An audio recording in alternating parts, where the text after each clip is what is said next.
I I guess you're actually a good bellwether for this. Hmm.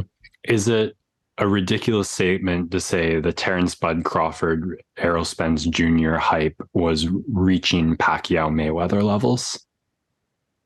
No, not even No. close. Yeah, I it is a didn't know who either of these guys, like I'd heard of the names, but I didn't yeah. really know who either of these guys were. Okay.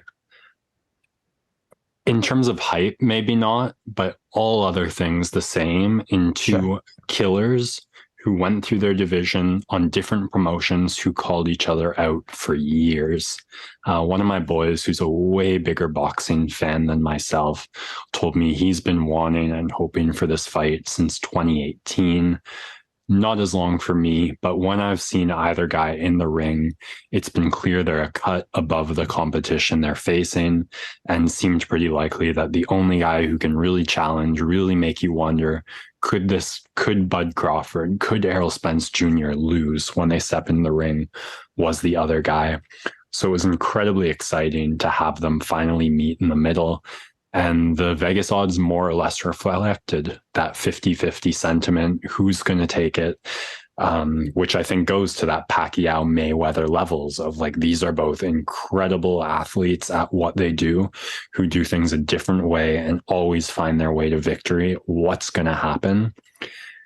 And I would say that fight was a fizzle and a dud. Hmm. This fight was an absolute beatdown clinic fireworks display from Terence Bud Crawford, who answered all the haters, came out and just had Errol Spencer Jr. dead to rights.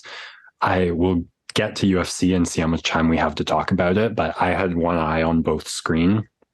So it wasn't really to the third round of the boxing match that I like keyed in and really started looking. And the fight was over by then. Oh, like Spence Jr. had already been knocked down once. He wasn't connecting on anything. He was reaching.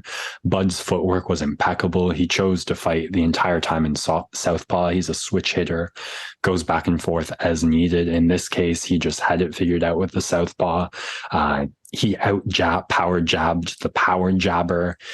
He made Spence Jr. reach and flail and question himself, and just had him overextending and countered him again and again and again.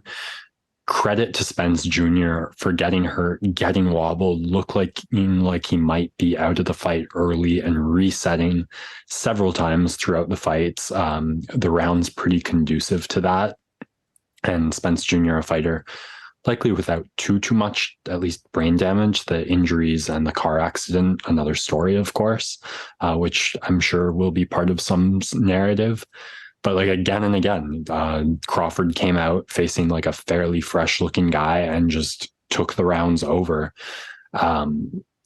It was just, I was saying to my boy, like, you go into these fights with these narratives and these preconceived things, and then you just feel stupid after the fight. And you're like, if I'd known what I know then? And it's like, was I stupid? Like, were we just talking about the fight wrong? Or is it just like that crazy impressive?